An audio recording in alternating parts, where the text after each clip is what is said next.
우리 계속해서 에베소서 말씀을 통해서 본문이 벌써 계속 갔죠. 하나님께서 그리스도 예수 안에 주신 신령한 복에 대해서 우리가 나누고 있습니다. 에베소서는 제가 서두에서 밝혔듯이 로마서하고 내용은 비슷합니다. 우리가 어떻게 구원받았고 하나님이 우리 위해서 무슨 일을 하셨는지를 얘기하는데, 로마서는 인간의 입장에서 바라보는 죄사함과 구원에 대해서 얘기한다면, 에베소서는 하나님의 관점에서 우리에게 어떻게 주셨는지, 그 차이가 좀 있어요. 그래서 우리가 이 하나님이 우리에게 주신 신령한 복에 대해서, 우리가 지난번에 이 복이 한마디로 뭐냐면 구원이다 그랬습니다. 구원. 이 신령한 복은 구원이다. 죄사함과 의롭게 된가, 하나님의 자녀로 거듭나게 되었고 거룩해져 가고 있는 과정에 있다. 그게 우리가 받은 신령한 복이다 그랬어요. 또 이 구원이라는 신령한 복을 우리는 그리스도 안에서 받았다 그랬습니다. 신령한 복이 무엇인지, 그것을 우리가 어디에서 받는지를 얘기했다면, 오늘은 이 신령한 복인 구원을 누가 주시는가, 그 주체를 좀 얘기하려고 합니다. 우리 본문 3절 말씀 세번역 성경으로 좀 보겠습니다. 제가 읽습니다. 우리는 우리 주 예수 그리스도의 아버지신 하나님을 찬양합시다. 하나님께서는 그리스도 안에서 하늘에 속한 온갖 신령한 복을 우리에게 주셨습니다. 그러죠? 누가 주셨대요? 성부 하나님께서 주셨다 그럽니다. 오늘은 이 분명하고 단순한 진리, 구원은 하나님 아버지께서 주시는 신령한 복이다. 이 사실을 좀 살펴보면서 은혜를 나누려고 합니다. 두 가지를 좀 나눌 텐데요. 하나씩 보겠습니다. 읽습니다. 시작.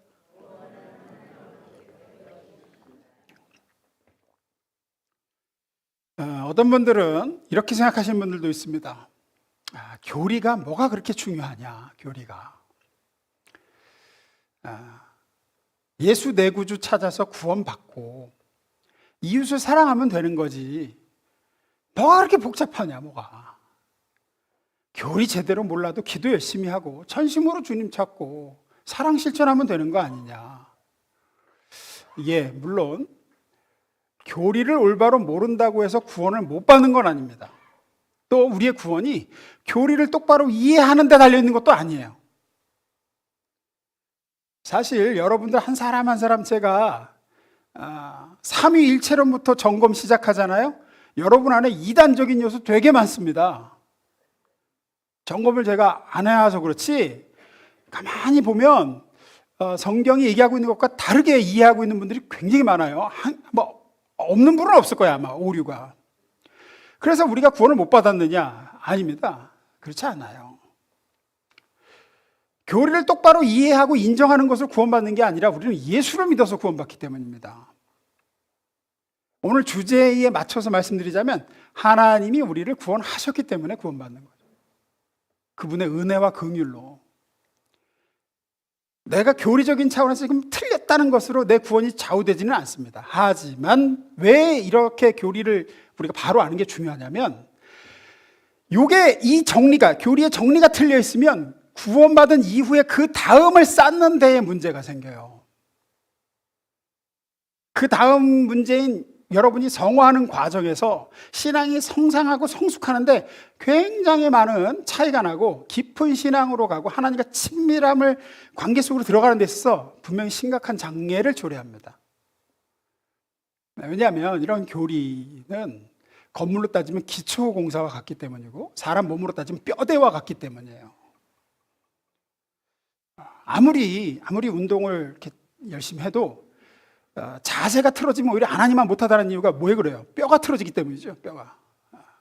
교리가 틀어져 있으면 아무리 기도 열심히 하고 신앙생활 열심히 나름대로 한다고 해도 이게 나중에 갈수록 어려워지는 경우가 굉장히 많습니다. 그래서 올바른 성경의 말씀을 제대로 이해하고 그거 위에 기초를 세우는 것만큼 중요한 게 없어요.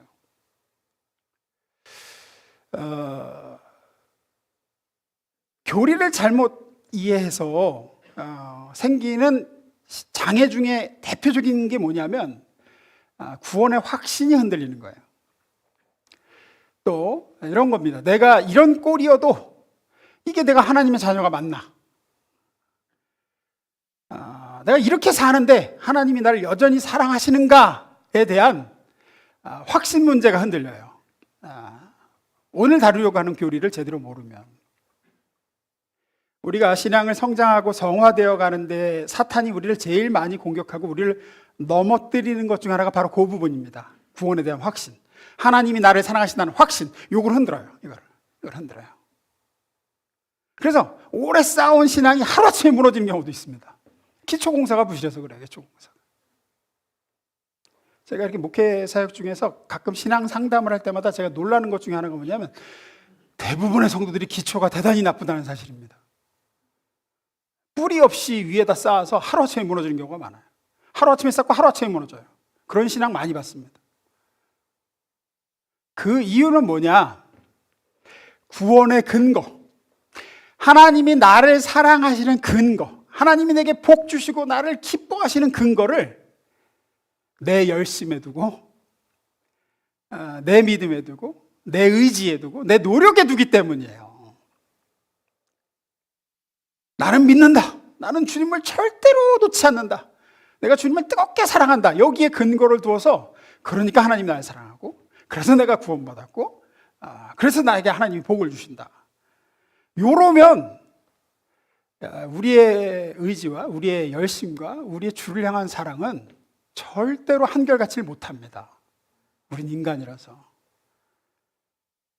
그래서 늘상 흔들리는 거예요. 어떤 때는 정말 하나님이 나를 이렇게 사랑하시는구나 이러다가도 내가 좀 침체되고 이러면 언제 그랬냐는 듯이 주님과 멀어진 것 같고 주님이 나를 안 사랑하시는 것 같고 이러고도 내가 사랑받는 구원받은 자녀인가 생각이 들기도 하고 이러는 겁니다. 이게 우리의 성화를 해치는 큰 대적 중 하나고 마귀는 그걸 공격합니다. 우리의 흔들리지 않는 기초는 뭐냐? 우리의 구원의 근거가 뭐냐? 하나님이 나를 사랑하시는 이유가 뭐냐? 우리에게 있지 않고 하나님께 있다는 얘기를 오늘 나누려고 하는 거예요. 그래서 질문 드립니다. 어떻게 하면 사람은 죄사함과 의롭게 되어 천국을 가게 되고 어떻게 사람이 하나님의 자녀로 그리스도인으로 거듭나게 되고 어떻게 아버지 하나님께 사랑과 복을 받게 된 존재가 되는 겁니까? 여러분은 어떻게 대답하시겠어요? 사람이 어떻게 하면 영원한 천국과 하나님의 자녀가 되는 복을 얻는 겁니까? 성경은 뭐라고 얘기하죠? 예수를 믿음으로 말미암는다. 다른 길은 없다. 라고 대답하실 수 있습니다. 이것은 성경이 우리에게 가르치는 정확한 답변입니다. 오늘은 여기서 근데 조금 더 들어가 보려고 하는 겁니다. 예수를 믿음으로써만 그 십자가 공로로 하나님의 자녀가 되며 영원한 나라를 상속하게 됩니다. 이것이 틀린 대답이 아니라 맞는 대답이지만 성경은 어떻게 하면 하나님의 자녀가 되고 어떻게 하면 천국이라는 영원한 나라를 기업으로 받습니까? 하는 이 문제를 두고 그 방법과 조건을 이야기할 때 물론 예수 그리스도를 믿음으로 말미암는다라고 선포하는 구절도 많지만 훨씬 더 많은 곳에서 하나님이 그렇게 하셨기 때문에 네가 거듭나 하나님의 자녀가 된 거고 천국의 백성이 된 거다. 이렇게 대답하는 구절이 훨씬 많아요. 하나님이 너를 향해서 오래전에 너를 구원하기로 계획이 있으셨기 때문에 네가 하나님의 자녀가 될 수 있는 거다. 말하자면 우리가 지금 하나님의 자녀가 되고 영원한 나라의 시민이 됐다는 것은 우리의 결단이나 우리의 회개나 예수 그리스도를 구주로 모셔 영접하는 것 이전에 심지어 예수 그리스도의 십자가와 부활 이전에 뭐가 있었다는 겁니까? 하나님의 작정이 있었다는 겁니다. 나를 구원하기로 하나님이 결심을 하셨다는 거예요. 그 결심, 그 작정이 있으셨기에 예수 그리스도의 십자가 사건도 있는 것이고 우리의 회개도 믿음도 가능했다라는 겁니다. 성경은 말하자면 우리에게 허락된 구원과 영원한 약속이 우리의 회개, 우리의 믿음의 결단 이전에 더 나아가 예수님의 십자가 대속과 부활 이전에 하나님이 그렇게 하기로, 어떻게 하기로? 나를 구원하기로 작정하셨다. 그게 제일 먼저 일어난 일이다. 하나님이 그 뜻을 가지지 않았다면 그 나머지 일은 전부 일어나지 않는다는 겁니다. 그래서 구원의 과정을 삼위일체적 관점에서 얘기하면 이렇게 얘기할 수 있어요. 성부 하나님이 먼저 결심을 하십니다. 나를 구원하기로, 내가 죄를 죄에서 건져 구원하여 내 사랑하는 자녀로 삼을 것이다. 그게 제일 먼저 있고, 그 계획을 이루시기 위해 우리를 죄에서 깨끗하게 하셔야 되고 의롭게 하셔야 되는데, 그 일을 위해 성자께서 그 아버지의 작정과 결심에 순종하여 십자가에 달리신 거예요. 그 피로 우리를 정결하게 하셨고, 그렇게 정결하게 하셨다는 사실을 나로 하여금 깨닫게 하시고 알게 하시고 믿게 하시고자 이제 성령 하나님께서 나를 찾아오사 내 마음을 흔드시고 예수를 보게 하시고 그 피로 나를 속죄하시는 하나님의 사랑을 깨닫게 하시는 역사가 일어나는 거예요. 이게 우리를 구원하신 삼위일체 하나님의 사역입니다. 제일 먼저 뭐가 있었다고요? 성부 하나님의 작정이 있었습니다. 로마서 5장 8절입니다. 읽습니다. 시작.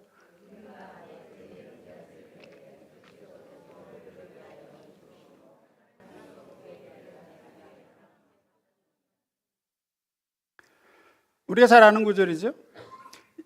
우리가 아직 죄인 되었을 때에 아버지께서 우리를 위해서 예수 그리스도를 보내셨다. 이게 무슨 얘기입니까? 풀어서 얘기하면 우리가 하나님께 도와달라고, 이 죄에서 나를 좀 건져달라고 먼저 호소해서 그 응답으로 예수님을 보내신 게 아니다라는 겁니다. 하나님이 우리를 구원하시기로 그 마음에 먼저 작정하시고 결정하셨기 때문에 우리를 죄에서 건지기 위한 방법으로 예수 그리스도를 보내신 것이다. 이 관점에서, 이 하나님의 관점에서 예수 그리스도의 십자가 사건은 우리가 그 일어난 사건을 믿으면 구원 온다라기 이전에 우리를 구원하기 위한 방법으로 시행하신 것이 십자가 사건입니다. 내가 그 십자가를 나를 위한 것임을 알고 믿게 하신 일도 사실은 내가 한 게 아니라 하나님이 믿게 하신 거고요. 하나님께서 나로 하여금 그 예수를 알고 그 십자가 능력과 죄사함을 믿게 하시기 위해 나보다 먼저 예수 믿는 사람을 보내사 전도하게 하신 거고, 내 삶 속에 깊은 고뇌와 시련 속으로 빠지게도 하시며, 혹은 특별한 영적 체험을 하게 하시거나, 또 다른 어떤 분들은 이슬 비에 옷이 젖듯이 나도 모르게 그 은혜에 젖어들게 하사 나로 하여금 내가 주님을 믿습니다 하고 고백하도록 우리 인생을 몰고 가셨다는 거예요. 하나님이 그 일을 모두 이루셨다는 겁니다. 내 죄사함과 구원은 분명히 내가 믿습니다 라고 고백하는 날 일어났지만, 그렇게 믿습니다 하는 고백을 할 수 있었던 것은 하나님이 나를 구원하기로 창세전에 작정하셔서 믿을 때까지 몰고 가셨기 때문에. 내 쪽에서 보자면 내가 주를 믿습니다 라고 한 게 하나님을 향한 최초의 신앙 고백이기 때문에 내가 믿은 것 같죠. 내가 결단한 것 같고 내가 결심해서 예수를 붙든 것 같지만, 엄밀히 말하면 하나님이 나를 먼저 붙드사 믿게 하신 겁니다. 그래서 우리가 나는 믿어서 구원받았고 너는 안 믿으니까 지옥 가는 거야, 이렇게 얘기해서는 안 됩니다. 하나님이 나 같은 것을 찾아오셨다라고 이야기해야 옳습니다. 오늘 본문이 에베소 1장 3절에서 6절을 다시 봅니다. 찬송하리로다. 하나님 곧 우리 주 예수 그리스도의 아버지께서 그리스도 안에서 하늘에 속한 모든 신령한 복을 우리에게 주시되, 곧 창세전에 그리스도 안에서 우리를 택하사 우리로 사랑 안에 그 앞에 거룩하고 흠이 없게 하시려고 그 기쁘신 뜻대로 우리를 예정하사 예수 그리스도로 말미암아 자기의 아들들이 되게 하셨으니, 이는 그가 사랑하시는 자 안에서 우리에게 거저 주시는 바 그의 은혜의 영광을 찬송하게 하려는 것이라.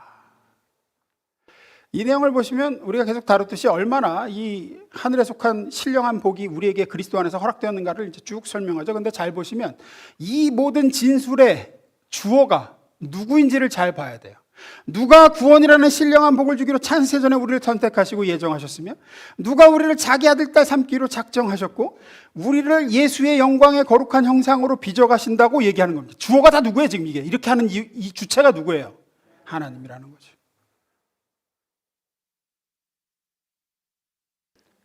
하나님이 그렇게 하시기로 하셨다는 겁니다. 나머지는 하나님께서 그렇게 작정하신 뜻과 계획을 시행하시는 방법들일 뿐이에요. 중요한 문제는 하나님이 나를 구원할 마음이 있으시느냐 없으시냐는 겁니다. 근데 성경은 있으시다는 거예요. 그리고 그 계획은 누구도 못 건든다. 지난 주일에도 말씀드렸듯 우리의 성화, 우리가 구원받아서 예수님 수준으로 자라가야 되는데, 그 자라감에 있어서는 반드시 내 결단, 내 열심, 내 의지, 내 노력이 요구되어진다고 얘기했어요. 칭의는 하나님이 전적으로 혼자 하시지만 성화는 우리의 노력도, 우리의 결단도, 우리의 의지도, 열심도 요구되어지는 거다. 하지만 절대로 그렇다고 나를 성화, 거룩하게 만들고 예수님 수주로 자라가게 하는 주체가 나는 아닙니다. 내 성화가, 내가 거룩하게 되는 게 나한테 달려있다고 생각하면 안 된다는 거예요. 누구한테 달려있어요? 하나님께 달려있어요. 그러면 또 이렇게 생각할 수 있죠. 그러면 내가 노력도 안 하고 열심도 안 품고 의지가 없어도 그냥 저절로 거룩하게 되는 거냐? 하나님이 성화의 주체시니까. 그렇지는 않습니다. 분명히 우리의 노력과 열심과 의지가 요구되어져요. 근데 내가 누워있으면 아무것도 안 하고 그냥 하나님 찾지도 않고 말이야. 열심도 없고 뭐 거룩하게 하고자 하는 마음도 없고 그러면 어떻게 되느냐? 하나님은 기어코 그 열심으로 우리를 다루십니다. 나로 하여금 열심을 내도록 의지를 가지고 주를 찾고 거룩한 형상을 닮아가도록 될 때까지 들들 볶으시는 겁니다. 내가 의지가 없으면 의지를 가지도록 2박 3일로 안 되면 3박 4일로 늘리시고 그래도 안 되면 4박 5일로 늘리시고 훈련을 그래도 안 되면 6박 20일 동안 6번만 재우고 이제 볶으시는 거지. 이제 네가 이래도 변화되지 않겠느냐, 네가 이래도 나를 찾지 않겠느냐. 그렇게 해서라도 우리를 거룩으로 몰아가시는 거예요. 주체는 하나님이에요. 성경은 끊임없이 그것을 얘기합니다. 우리의 구원과 우리의 거룩과 영광이 하나님께 달려있다고. 만군의 여호와의 열심히 그것을 이루실 것이라고 얘기합니다. 내 구원의 완성은 내 노력과 열심과 내 의지가 아닌 하나님의 열심과 작정과 의지에서 확보되어 있다고. 그리고 그것은 내 상태에 의해서 좌우되는 게 아니라고. 구원은 하나님이 시작하셨고 이루시는 역사입니다. 이것을 반드시 놓치지 마십시오. 내가 이루는 역사라고 생각하며 내가 붙들어야 구원받는다고 생각하고 내가 뭘 해야지만 하나님의 사랑과 하나님의 역사가 내게 일어난다고 자꾸 여기기에 우리의 신앙은 흔들리고 절망하고 낙담하는 경우가 많습니다. 이래서 내가 안 되는구나. 이러니 하나님도 날 포기하실 것 같아. 이렇게 나가는 거죠. 마가복음 10장에 이런 말씀이 있습니다. 26절 27절 읽어봅니다. 시작.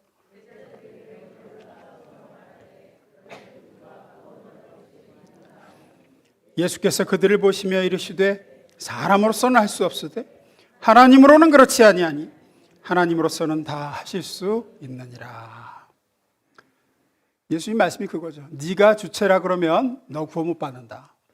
네가 하나님을 붙들어서 구원받는다 그러면 너는 구원 못 받는다. 왜냐하면 너는 그거를 놓을 수밖에 없기 때문에. 지금이야 붙들고 있지. 어려워지면 너 그거 놓을 거잖아. 그러면 구원을 상실한다. 하지만 네가 하나님을 붙들고 있는 게 아니라 하나님이 너를 붙들고 계시기 때문에 사람으로서는 너로서는 할 수 없지만 너를 구원하시는 주체가 하나님이시기에 하나님은 그 일을 이루실 것입니다. 두 번째입니다. 읽습니다. 시작.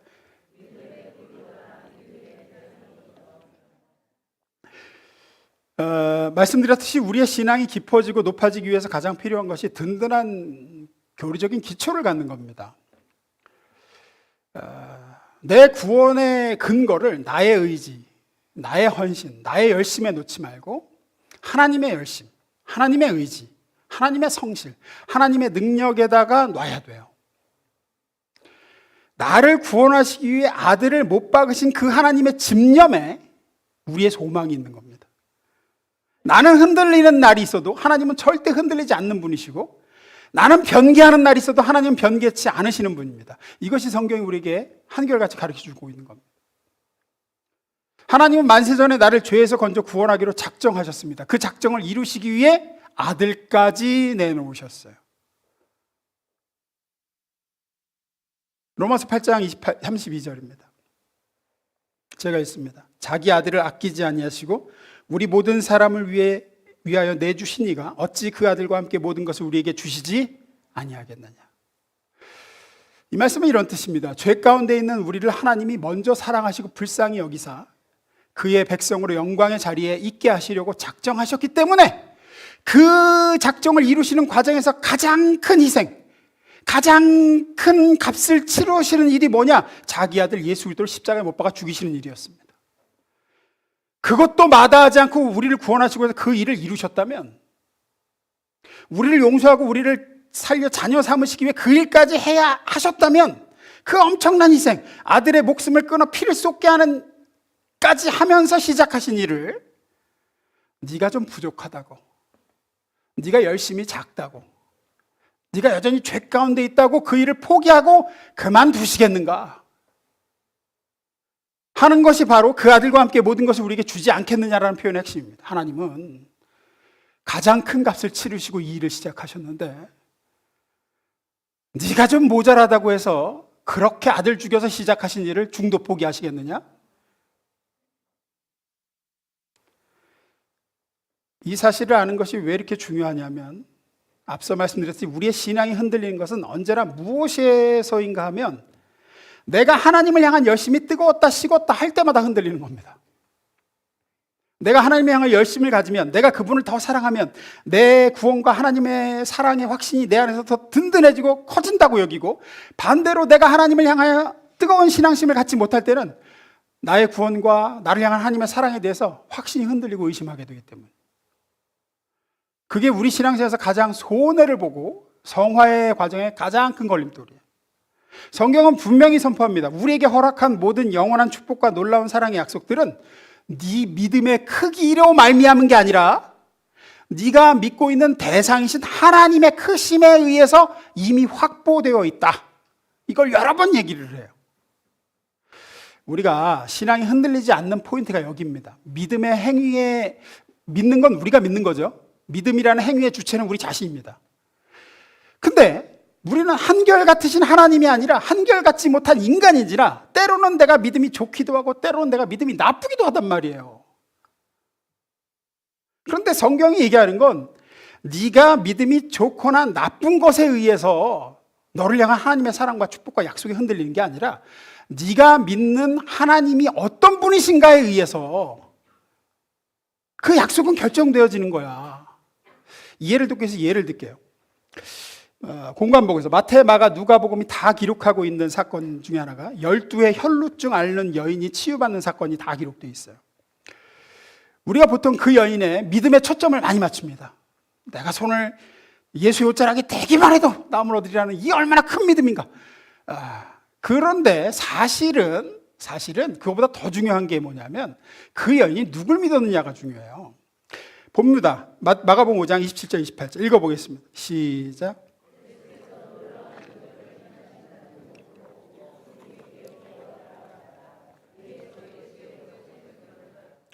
그것은 그의 옷에 손을 대기만 해도 병이 나을 것이다 라는 믿음이 있었기 때문이다. 여기 28절 보시면 그분의 옷에 손을 대기만 해도 해서 그분은 누굽니까? 예수님이죠. 예수님이요. 저 예수님의 옷자락만 만져도 내가 나을 수 있지 않을까라는 여인의 믿음이 얼마나 크고 간절한가가 더 중요한 것 같으세요? 아니면 이 여인이 믿고 있는 대상이 누구인지가 더 중요한 것 같으세요?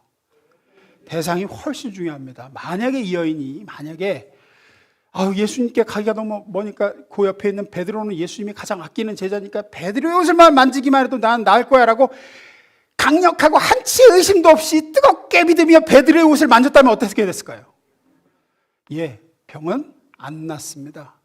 만약 여인이 베드로의 옷을 만졌다면 그녀는 아무리 강하고 확고하고 뜨거운 믿음을 가지고 있어도 낫지 않습니다. 왜냐하면 그 여인의 병을 치유하는 능력은 예수님에게서만 나가기 때문입니다. 믿음의 대상이 잘못되어 있으면 아무리 굳센 믿음이 있어도 소용이 없다는 얘기입니다. 바로 이게 믿음에서 굳센 확신과 뜨거운 믿음이 그렇게까지 중요하지 않은 이유입니다. 저는 믿음이 약해도 된다는 말을 하고 있는 게 아닙니다. 내 믿음이 얼마나 강하고 굳세게 믿느냐보다 훨씬 더 중요한 건 내가 누구를 믿느냐에 달려있다는 말씀이에요. 만약 믿음에서 한치의 의심도 없는 굳고 뜨거운 확신이 중요하다 그러면 신천지야말로 굳고 확신 있게 믿고 있습니다. 그 사람들. 하지만 우리는 그 믿음이 그들을 구원하지 못한다는 걸 압니다. 왜요? 뭐가 잘못되어 있어요? 대상이 잘못되어 있습니다. 아무리 자기 존재를 다해서 믿는다 해도 대상이 잘못되어 있어요. 성경을 잘 모르시는 분을 위해서 다른 예를 하나 더 들게요. 제가 해군에서 군복무할 때 선배 장교분 중에 림팩 훈련을 갔다 오신 분이 있어요. 림팩 훈련이라고 환태평양 그 해군 훈련이 있습니다. 가장 세계에서 규모가 큰 훈련인데 여러 우방국들이 태평양에 모여서 이제 훈련을 해요. 훈련이지만 이제 사실 보이지 않는 경쟁입니다. 그것도 우리나라의 해군력이 이만큼이다라는 걸 이제 보여주고 과시하고 뭐 이런 또 모습들이 있어요. 근데 이제 거기서 그 선배가 이제 뭐냐면 우리나라 이 군함에서 미사일을 쏴가지고 표적을 맞춰야 된대요. 여러 나라가 다 쏘는 거야. 근데 이제 이게 잘못되면 이제 표적을 못 맞추거나 중간에 터지거나 이러면 이제 솔직히 개망신을 당하는 거예요.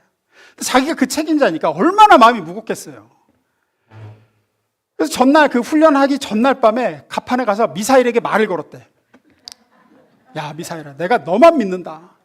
이거 잘못되면 이건 나 하나 적어내는 데서 끝나지 않는다. 이거 나라 망신이다. 미국, 영국, 호주, 뭐 뉴질랜드 모든 지금 일본 뭐 다 와 있는데 여기서 쏴서 네가 가서 표적을 제대로 딱 맞춰줘야 되지 않겠냐. 나만 믿을 테니까 내일 잘 날아가서 표적에 명중하자. 내가 너를 믿는다. 그랬다는 거예요. 자, 보세요. 이분의 이런 믿음의 크기, 절박함, 열심이 중요합니까? 아니면 그 믿음의 대상인 미사일의 성능이 더 중요합니까? 성능이, 그러니까 뭐 아무리 그 사람이 확신을 가지고 믿어도 그 믿음이 커도 그 믿음의 대상인 미사일의 성능이 요즘 애들 말로 구리거나 불량품이면 아무리 믿어도 소용없습니다. 하지만 반대로 이 선배가 믿음은 별로 없어. 반신반의야. 될까 안 될 것 같은데 자꾸 그래. 막 노심초사하고 있어. 근데 미사일의 성능은 완벽해. 완벽해. 버튼만 누르면 한치의 오차 없이 성능 저 없이 가서 마칠 거야. 그러면 이 사람이 믿든 안 믿든 요만큼의 믿음만 있어도 이렇게 누르면 날아가서 맞는 거죠. 그래서 예수님이 그렇게 겨자씨만한 믿음만 있어도 얘기하신 이유가 거기 있어요. 왜? 너희의 믿음의 대상이 누군지를 봐라. 하나님이라는 거야. 하나님. 아무리 우리 신자된 모든 근거, 구원과 축복의 근거가 믿는 행위를 하는 나 자신에게 근거되어 있다고 생각할 때, 내가 얼마나 믿느냐, 내가 얼마나 내 믿음이 뜨거우냐 라고 생각하면 내 믿음이 힘을 쓸 때는 역사도 일어난다고 생각하고, 내 믿음이 힘을 못 쓰면 아무런 일도 안 일어날 거라고 생각해요. 아닙니다. 성경은 그렇게 얘기하지 않습니다. 하나님이 요구하시는 건 예수님이 말씀하시는, 그래서 요만한 믿음만 있으면 된다는 거예요. 앞서 예를 들면 미사일 버튼을 누를 정도의 믿음만 있으면 돼요. 왜? 우리의 믿음의 대상이신 하나님은 전능하신 하나님이고 변개치 않으시는 분이시며 그 약속하신 말을 반드시 이루시는 신실하신 하나님이기 때문에 믿음이라는 것은 나에게 근거가 있는 게 아니라 우리가 믿는 대상이신 하나님의 근거가 있기 때문에 그렇습니다. 나는 믿는다. 나는 확실히 믿는다. 뜨겁게 믿는다. 열심히 믿는다. 는 것이 능력을 발휘하고 나를 구원시키고 나를 거룩하게 만들며 변화시키고 하나님의 약속의 성취와 복을 주는 게 아니라 내가 믿음을 가지는 대상이신 하나님이 전능하시고 변개치 않는 분이시기에 그런 분이 나를 구원하시고 나를 사랑하시려 작정하셨고 쉼없는 열심으로 나를 위해 지금도 일하시기에 내가 구원받고 내가 어떤 모습으로 나아가도록 하나님께 사랑받는 존재가 되며 내 삶에 일어나는 모든 일이 결국은 나를 거룩하고 영광되게 하는 선한 방향으로 쓰이게 될 줄 우리가 확신하는 줄 믿습니다. 그래서 내 흔들리는 열심, 내 작심삼일하는 결단, 언제든 변할 수 있는 하나님을 향한 내 마음을 바라보지 마시고 흔들림이 없이 하나님의 열심을 바라보시고 반드시 이루실 그분의 약속과 변함없이 그분의 사랑에 초점을 두시길 주님으로 축원합니다. 그래서 이렇게 내 믿음의 대상이신 하나님이 어떤 분이신지를 말씀으로 배우는 이 시간이 정말 귀한 거예요. 대상은 제대로 모르고 믿음만 뜨겁게 갖는다고 되는 게 아니라 대상을 확실히 아는 게 훨씬 중요해요. 내 믿음의 대상이신 그 하나님이 어떤 분이신가? 그분이 성경에서 그 약속하신 말을 어떻게 신실하게 이루셨는가? 사람이 할 수 없는 도무지 길이 없는 곳에서 어떻게 길을 내신 분인가? 성경은 뭐라고 얘기하는가? 그걸 얼마만큼 알고 확보하고 있느냐에 따라서 우리의 신앙의 능력이 좌우되는 겁니다. 말씀 마무리 짓습니다. 우리에게 약속된 것이 얼마나 엄청납니까? 하늘에 속한 신령한 복, 모든 신령한 복, 영광된 자리에 우리를 있게 할 것이라고 약속합니다. 과연 가능할까 생각하고 나를 보면 안 가능해 보여. 나는 믿음이 좋았다 말았다 합니다. 교회도 나왔다 말았다 합니다. 나와서도 잤다 깼다 하고 열심히 있는 것 같고 간절하다가 어느 날은 힘들어합니다. 기도도 어느 날 뜨겁게 잘 되다가 어느 날 또 기도도 안 돼요. 하지만 성경은 우리가 신령한 복을 받을 조건, 하나님의 사랑과 축복을 받을 조건이 우리에게 없다고 얘기합니다. 그 조건은 우리를 사랑하사 구원하시기로 작정하시고 시행하시는 분의 열심과 의지에 달려있다. 그 집념을 봐라. 하나님을 봐라. 하나님이 이루실 것이다. 이걸 얘기합니다. 디모데후서 2장 13절 이렇게 얘기하죠. 메시지 성경에. 우리는 그분을 버려도 그분께서 우리를 버리지 않으시리니 그분은 자신에게 불성실하실 수 없기 때문입니다. 현대 성경은 또 이렇게 번역했습니다. 비록 우리가 믿음이 다 없어진 것처럼 연약해질 때도 그리스도께서는 여전히 우리에게 신실하시고 우리를 도와주십니다. 주님의 한 부분이 우리를 주께서 떼어버리실 리 없습니다. 주께서 우리와 맺은 약속을 언제나 지켜주실 것입니다. 우리 성경에서는 이걸 이렇게 개역성경에 이렇게 번역해도 우리는 미쁨이 없을지라도 하나님은 미쁘시니, 우리는 변덕과 연약함과 미련함으로 가득 차 있을지라도 하나님은 성실하시고 의로우시며 자비로우시며 능력이 많으시기에 그분이 기어코 우리를 영광된 자리에 세우실 것이고 우리의 삶을 붙드실 것이며 결국은 우리 입술에 찬송이 넘치게 하실 것을 믿습니다.